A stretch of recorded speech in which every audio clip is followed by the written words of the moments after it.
இறையேசுவிலே பிரியமான சகோதர சகோதரிகளே, உங்கள் எல்லோருக்கும் ஆண்டவராகிய இயேசு கிறிஸ்துவின் பெயரால் காலை வணக்கங்கள் மற்றும் வாழ்த்துக்கள். நான் உங்கள் அகஸ்டின் வேதியர். இன்று ஜூலை மாதம் 24ஆம் தேதி 2025ஆம் ஆண்டு. ஆண்டவரின் மடியில் 5 நிமிடங்கள். ஒரு சின்ன ஒரு கதை. ஒரு வீட்டில் தன்னுடைய மகனுக்கு எதை பார்த்தாலும் பயம். அந்த வீட்டில் இருக்கிற பிள்ளைக்கு இருட்டை கண்டா பயம்.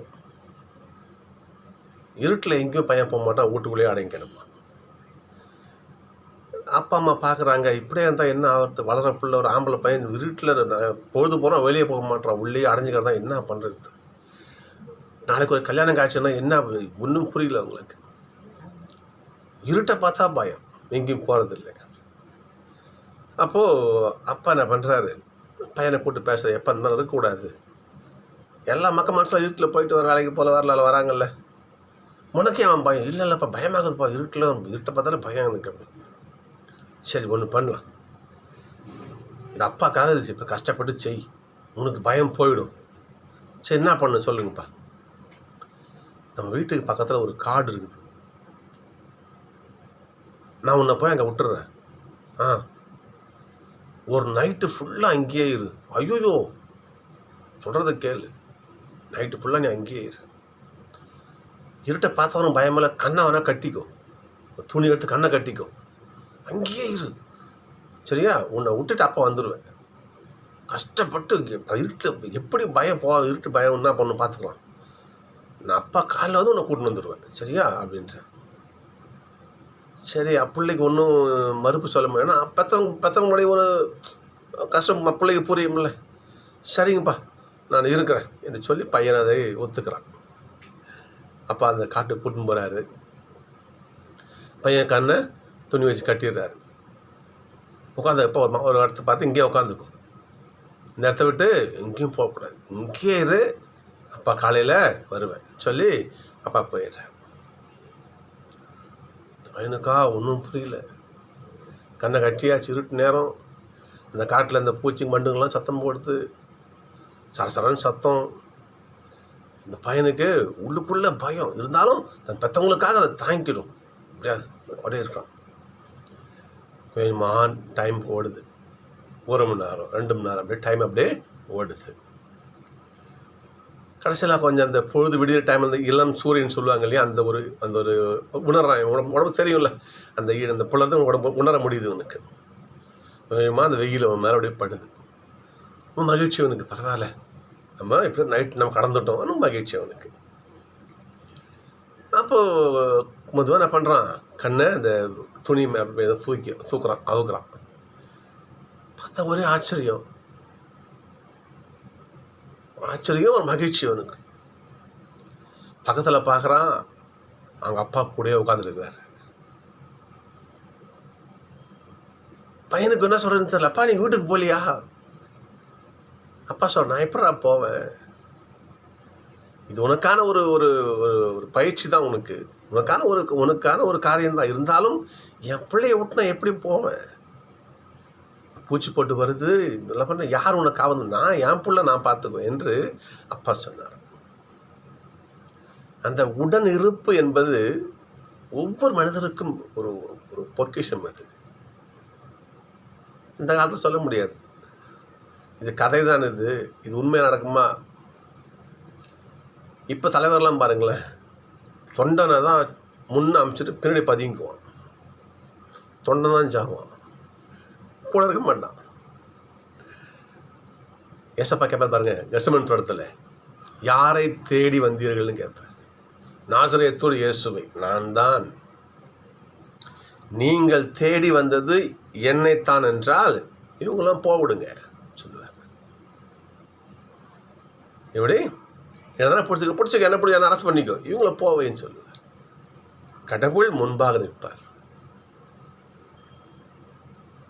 பிலிப்பியர் ஒரு வரி வரும், கடவுள் தன்மையில் விளங்கிய அவர் அந்நிலையை வலிந்து பற்றி கொண்டிருக்க வேண்டியதொன்றாக கருதாமல் அடிமையின் மனிதராய் பிறந்து அடிமையின் கோலம் பூண்டு சாவையேற்கும் அளவுக்கு, அதுவும் சிலுவை சாவையேற்கும் அளவுக்கு கடவுள் தன்னை கீழ்ப்படுத்தினார்னு வரும்.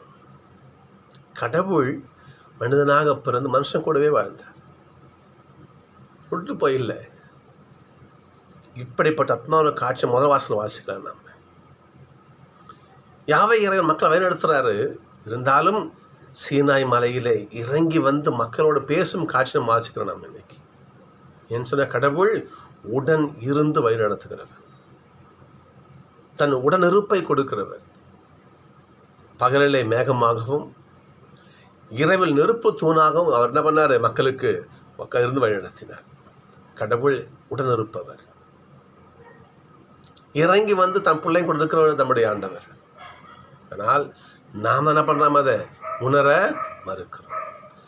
நட்சத்திர வாசகம் பாருங்கள். இன்னைக்கு ஏசப்பாவுடைய அந்த வார்த்தைகள்லாம் கொஞ்சம் கொஞ்சம் ஆழமாக சிந்திக்க வேண்டிய வார்த்தைகள் சொல்கிற பாருங்க பார்ப்போம்.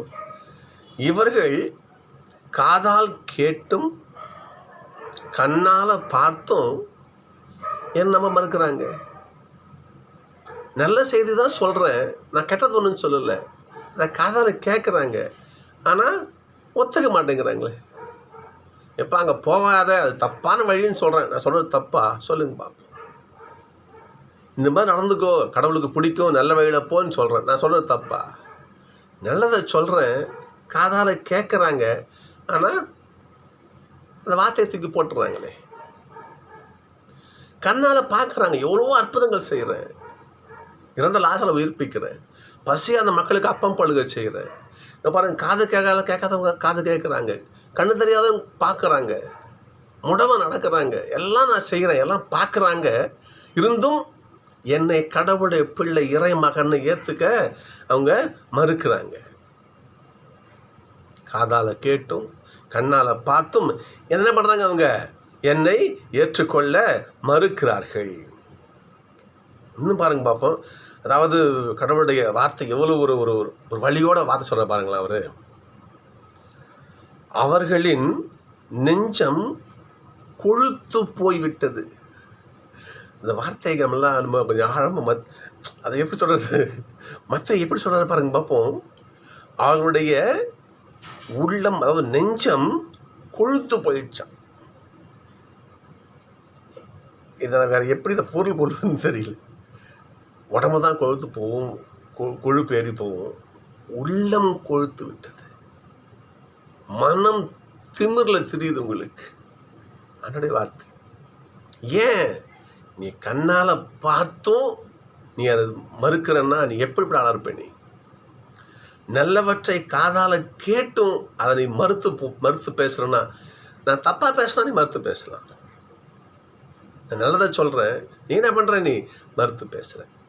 அப்போ உங்களுடைய உள்ளம் நல்லதை ஏற்றுக்கவே மாட்டேன். நீ நல்லது என்ன சொன்னாலும் கேட்க மாட்டேன், நான் போய் படுகுழியில் தான் விழுவேன்னு உன் மனசை நினைக்குதுன்னா உன் உள்ளம் கொழுத்து போய்விட்டது. சோர்களே, நாம் சிந்திச்சு பார்க்கணும். நாம் வாழும் இந்த உலகத்தில் எவ்வளோ நல்ல விஷயங்களை பெரியவங்க சொல்கிறாங்க, தெரிஞ்சே தப்பு பண்ணுவோம். பெரியவங்க சொல்லுவாங்க, பெற்றவங்க சொல்லுவாங்க, எப்பா அது மாதிரி போப்பா, இதுதான் நல்லது, நல்ல பதம்னு சொல்லுவோம். நமக்கும் தெரியும், பெற்றவங்க பெரியவங்க நல்லா சொல்ல நமக்கு தெரியும். இருந்தால் நாம் என்ன பண்ணுவோம்? நீ என்ன சொல்கிறது, நான் என்ன கேட்கிறது. இதுதான் உள்ளம் கொழுத்து போன நிலை. இதனால் ஆண்டவர் இங்கே கண்டிக்கிறார். நாம் அவ்வாறு இல்லாமல் பார்த்துக்கொள்ளும் சகோதரர்களே. வள்ளுவர் சொல்றார் இல்லையா, எப்பொருள் யார் யார் வாய் கேட்பினும் அப்பொருள் மெய்ப்பொருள் காண்பது அறிவு. ஒரு நல்லதை யார் சொன்னாலும், அவன் ஒன்றுமில்லாதான் பிச்சைக்காரன் இருக்கலாம், அவன் சொல்வது நல்லதாக இருந்தால் அதை ஏற்றுக்கொள்கிறவன் அவன்தான். அதான் அவன் அறிவாளி. ஆளை பார்த்து இவனை சொல்தான் கேட்கறது, தப்பாக ஒரு பெரிய தப்பு சொல்லுவான், அதை போய் மூந்து செய்வான். உள்ளம் கொழுத்து போன நிலை. சோர்களே, சிந்தித்து பார்ப்போம். கடவுள் இன்றைக்கு கடவுள் என்ன பண்ணுவார்? நேரடி வரலனாலும் நல்ல மனுஷன் மேலே மட்டும் பேசுவார், நல்ல விஷயங்களை பரவ மட்டும் சொல்லுவார்.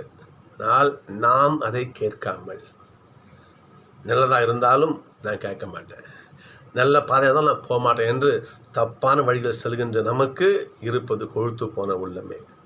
சிந்தித்து பார்ப்போம்.